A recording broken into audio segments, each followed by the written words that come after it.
Fancy saris కి కంచిపట్టు శారీస్ కి పెట్టింది పేరు పూర్ణిమ ప్రింట్స్, కేబిహెచ్పి అండ్ మాదాపూర్. నమస్కారం. కార్తీక పురాణం 15వ రోజు పారాయణలోకి వచ్చాం. 15వ రోజు లెక్క ప్రకారం పౌర్ణమి అవ్వాలి, మనకి 14వ రోజు వచ్చేసింది కదా. మన ఈ పురాణంలో మాత్రం ఇది పౌర్ణమి రోజుగా చెప్పబడుతోంది. 15వ నాడు పౌర్ణమి అని. మనం సాధారణంగా ఏం చేస్తామంటే, ఏదైనా కొన్ని 4 మంచి విషయాలు విన్నామనుకోండి, ఏ 4 మంచి విషయాలు విన్నా అందులో ఒకటైనా ఆచరిస్తాం. అందుకని తరచుగా మంచి విషయాలు వినాలని పూర్వం ఏం చేసేవాళ్ళు మన ప్రాంతాల్లో, ఏదైనా పండగ అంటే, ఏదైనా ఫంక్షన్ అంటే హరికథలు అవి వినిపించేవాళ్ళు. హరికథ కాలక్షేపం చేసేవాళ్ళు, బుర్రకథ కాలక్షేపం చేసేవాళ్ళు, మహాభారత ప్రవచనం జరిగేది, పాండవ ఉద్యోగ విజయాలు వినేవాళ్ళం, నాటకాలు వేసేవాళ్ళు, ఇవన్నీ జరుగుతుండేవి. వీటిల్లో నుంచి ఏదో ఒక బోధ మన చెవిన పడుతూ ఉండేది. ఇది ఇలా చేస్తే మంచిది, దీనివల్ల ముక్తి వస్తుంది, మోక్షం వస్తుంది, లేదా డబ్బు దశకం ఏమిటో వస్తాయి. ఏదైనా సరే మనకి ఏది కావాలో అది లభించాలంటే మనం చేస్తున్న సాధారణ క్రియాకలాపాలు, మన మానవ ప్రయత్నంతో పాటు దైవ సహాయం కూడా తప్పకుండా తీసుకోవాలని ప్రబోధించే ఎన్నో రకాల గాథలని, కథలని మనం అయాచితంగా ఏ ప్రయత్నం చేయకుండానే వినేవాళ్ళం. ఈ మానవులకు అలాంటి అవకాశం ఉంది కదా, వింటాం కదా. ఈ వినేటప్పుడు ఏం చేస్తాము, అందులో నుంచి కొంతనైనా మనం దాన్ని మన జీవితాలకి ఉపయోగించుకుంటాం. ఏదో యూట్యూబ్ చూస్తామనుకోండి, ఇప్పుడు అదే కదా మనం చెప్పుకోవాల్సిన ఉదాహరణ. ఈ పువ్వులతో పెట్టుకుంటే అది, ఆకులు పెట్టుకుంటే ఇది, ఈ కూర తింటే అదేంటో B12 వస్తుంది, ఇంకోటి ఏమిటో పులుసు చేసుకుంటే D6 ఏమిటో వస్తుంది. ఇవన్నీ వింటే ఒకటైనా గుర్తుంటుంది మనకి. ఆ ఒక్కటి చేస్తాం, అది మనకి ఉపయోగపడుతుంది. ఉపయోగపడని విషయాలు ఎన్నో వింటాం, ఎన్నో చేస్తుంటాం. కానీ వాటి మధ్యలో మన జీవితానికో, ఆరోగ్యానికో, ఇహపర సాధనకో ఉపయోగపడే ఏదో ఒక విషయాన్ని మనం వాడుకుంటూ ఉంటాం.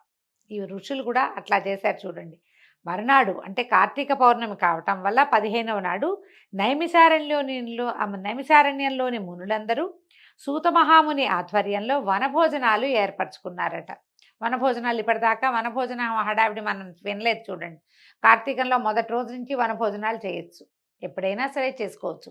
ఈ వనభోజనాన్ని ఎలా చేసుకోవాలి అంటే, మనం ప్రత్యేకంగా బాగా చెట్లున్న వనంలో తప్పకుండా ఫలవంతమైన ఉసిరి చెట్టు ఉన్న చోట ఒక ఉసిరి చెట్టు ఉండాలి. ఈ కార్తీకంలో ఉసిరి చెట్టు ఇంపార్టెంట్, మనకు తెలిసిందే కదా. ఉసిరి చెట్టు కింద సాలగ్రామారాధన కానీ, విష్ణువారాధన కానీ, లేదా శివారాధన, లింగాభిషేకం కానీ నిర్వహించి సాటి వారందరితోటి కలిసి ఈ చెట్ల కింద ఒక కార్తీక వనభోజనాన్ని నిర్వహించుకోవాలి. ఇక్కడున్న మునులందరూ ఇంత పూర్వం ఎప్పుడు చేయలేదట, ఇంతకుముందు చేయలా. ఇప్పుడు ఏం చేశారు, ఈయన మన సూతమహాముని ఆధ్వర్యంలో వనభోజనాలు ఏర్పాటు చేసుకున్నారు. ఆయన చెప్పాడు కదా, ఇప్పుడు 10 రోజుల నుంచి రోజు మంచి విషయాలు చెప్తున్నాడు. మరి అవన్నీ వింటున్నప్పుడు ఏదో ఒకటి చెయ్యొద్దు, మనం కూడా అట్లాగే చేస్తాం కదా. ధాత్రీ వృక్ష సమితమైన చక్కటి ప్రదేశానికి చేరారు. ఎక్కడైతే ఉసిరిక చెట్లు ఉన్నాయో అక్కడికి వెళ్ళారట. ఒక ఉసిరి చెట్టు కింద చక్కగా శుభ్రం చేసి, గోమయంతో అలికి, పంచవర్ణాలతోటి ముగ్గులు పెట్టి, పంచపల్లవాలతోటి కలశాన్ని ఏర్పరిచి, కార్తీక దామోదరుడుగా ప్రఖ్యాతుడైన శ్రీహరి ప్రతిమని, చతుర్భుజుడైన విష్ణు ప్రతిమని ఏర్పరిచారు. వీళ్ళు సాలగ్రామ ఆరాధన చేసినట్టు కనిపించట్లేదండి, అట్లా చెప్పల.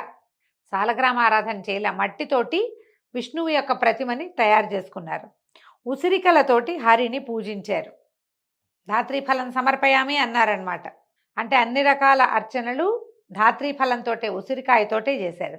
తర్వాత ఏం చేశారు, గోవిందనామస్మరణతోటి వనభోజన సమారాధన నిర్వహించారు.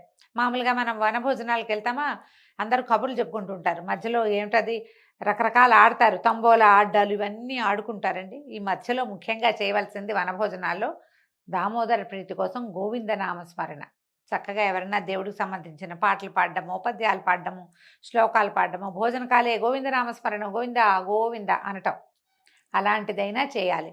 మనం వెళ్ళాం కదా అని మన వస్తువులు ప్రదర్శించుకోవటము, తర్వాత మనం కబుర్లు చెప్పుకోవటము, వ్యాపార సంబంధాలు విస్తరించుకోవడానికి కాదండి వన సమారాధన. భగవత్ ప్రీత్యర్థమే కార్తీకంలో వన సమారాధనలు చేసేవాళ్ళు చేస్తున్నారు, చెయ్యాలి కూడా.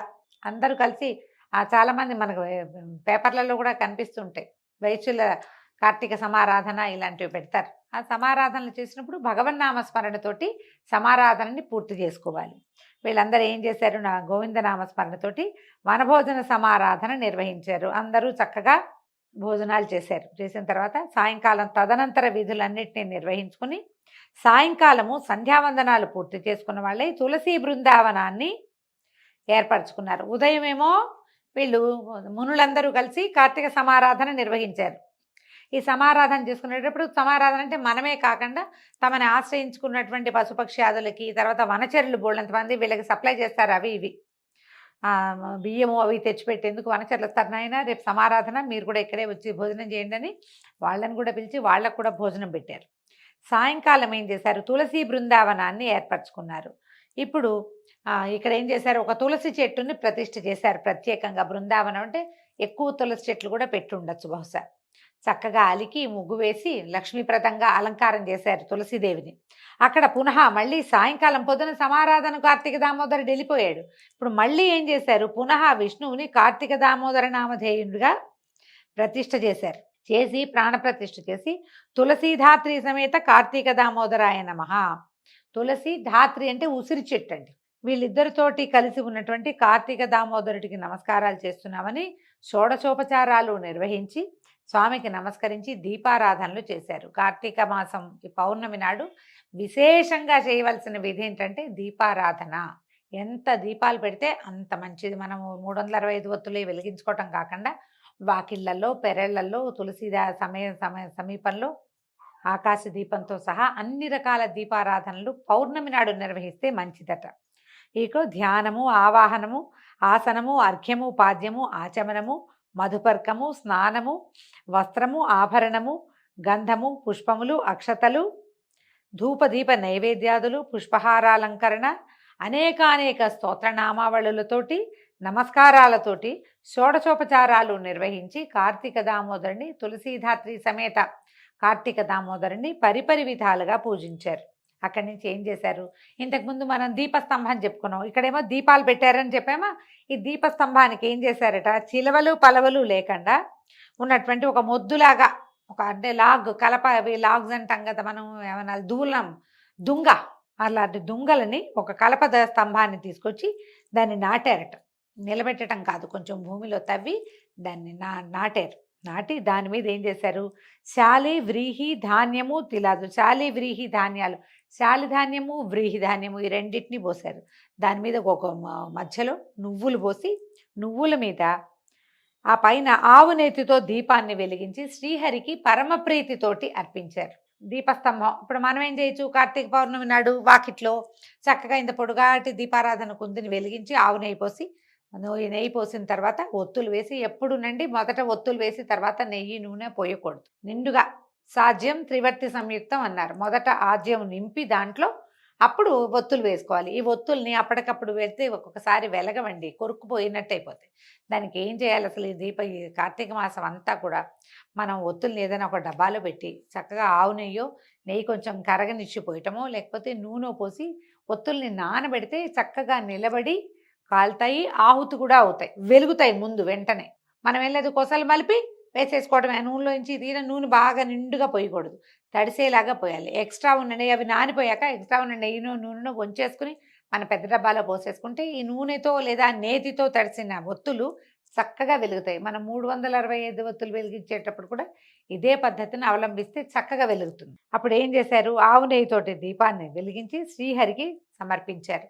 ఆ తరువాత ఆ వెన్నెట్లో ఆ దీపాల వెలుగులో శ్రీహరి సన్నిధిలో కూర్చుని వీళ్ళందరూ కార్తీక మాసం మొదలుపెట్టిన రోజు నుంచి తాము చెప్పుకున్న స్కాంద పురాణాంతర్గతమైన విశేషాలు ఏమిటది, కార్తీక సోమవార వ్రతము, కార్తీక పౌర్ణమి స్నానాది పుణ్యసంచయ కథాస్వరూపాలైనటువంటి తత్వనిష్టోపాఖ్యానం. తత్వనిష్ఠుడనే బ్రాహ్మణుడు, ఆయన 3 బ్రహ్మరాక్షసులు వెంబడబడ్డము, పడితే ఆ 3 బ్రహ్మరాక్షసులకి ఆయన ఎట్లా మోక్షాన్ని ఇచ్చాడు. తర్వాత ఏమో నిష్ఠురి కథ, కుక్క జన్మ ఎత్తిన ఒక స్త్రీకి కైవల్యాన్ని ప్రసాదించిన ఒక బ్రాహ్మణోత్తముడి కథ, ఆ కథా విశేషము. తర్వాత శత్రుజిత్తోపాఖ్యానం, శత్రుజిత్తు కథ.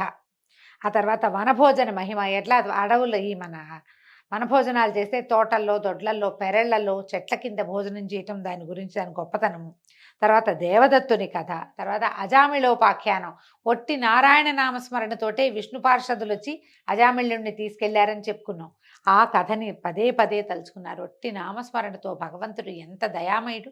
అయితే ఒట్టి నామస్మరణ చేస్తేనే మనకి వచ్చేస్తుంది ఆ కైవల్యం అంటే అలా రాదండి. దేశకాల పాత్రతలు ఉన్నాయి ప్రత్యేకంగా. మనం ఎక్కడుండి పిలిచాము, ఏ సమయంలో పిలిచాము, మనం పిలిచినప్పుడు కాలం ఎలాంటిది, దానిని బట్టి మనకి మోక్షం వస్తుంది. అదే అజామిళుడి కథలో చెప్పబడింది. తర్వాత మందరోపాఖ్యానం, ఏలికగా పరిణమించినటువంటి ఒక బ్రాహ్మణ యువకుడి కథ. తర్వాత శృతకీర్తి ఉపాఖ్యానం. ఈ కథలన్నిటినీ తలుచుకున్నారు. అన్నిటికంటే అత్యంత విశేషమైనది, అత్యంత పుణ్యఫలప్రదమైనది అయినటువంటి అంబరీషోపాఖ్యానం. ఎంతటి మహాభక్తుడు! ఆయన ఏం చేశాడు, ఈ అంబరీషుడు తన తాలూకు ఈ ఏకాదశి వ్రతం వల్ల ఎట్లాంటి వాళ్ళ సరసన చేరాడంటే, ప్రహ్లాద నారద పరాశర పుండరీక వ్యాసాంబరీషులతో పాటు చేరాడు. అక్కడున్నాడు. ప్రహ్లాదుడు మహాభక్తుడు, మనకు తెలుసు, భగవంతుడు సాక్షాత్కారం పొందినవాడు.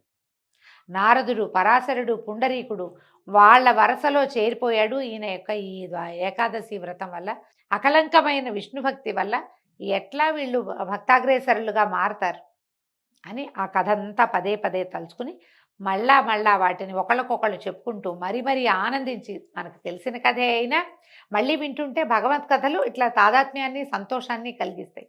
పదే పదే చెప్పుకుంటూ పునః మననం చేసుకున్నారు. తర్వాత ఏం చేశారు, మునులందరూ కూడి యజ్ఞదర్శనార్థము, సూతుల వారితే ప్రవచించబడే సంపూర్ణ కార్తీక మహాపురాణ శ్రవణార్థము నైమిసారణ్య సమాగతులైన సద్బ్రాహ్మణులకు ఉసిరికలని, కార్తీక దీపాలను, దక్షిణ తాంబూలాదులతో సహా సమర్పించారు.